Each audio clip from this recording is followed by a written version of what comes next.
Henry Clay, a senator from Kentucky who led Congress in working out the Missouri Compromise of 1820, presented his Compromise of 1850. Well, the Compromise of 1850, which was a product of the genius of the great Henry Clay, known as the Great Compromiser, was supposed to be the final word on the question of slavery.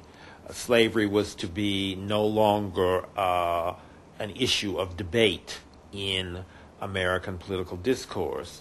Unfortunately, the compromise was just that. It was a compromise. It was not a resolution.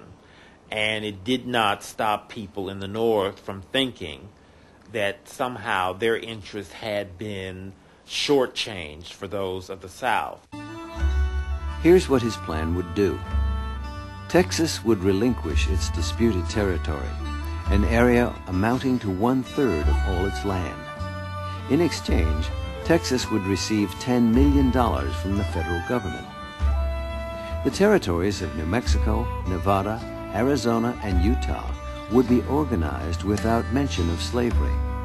The decision to be slave or free would be left to the states. California would be admitted as a free state. The District of Columbia would no longer be a center for buying and selling of slaves, but slave holding would still be permitted. Finally, as a compensation to those in favor of slavery, the Fugitive Slave Act would be made law. Of all the parts of the Compromise of 1850, the Fugitive Slave Act was the most controversial.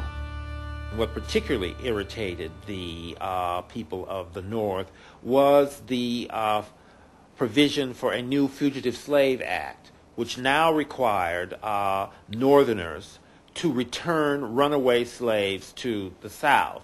Not only were runaway slaves unallowable, that someone's labor force had disappeared, but that law enforcement was to return them. And if they knew of someone that had left, they were to return them, or they were held liable for that loss of labor.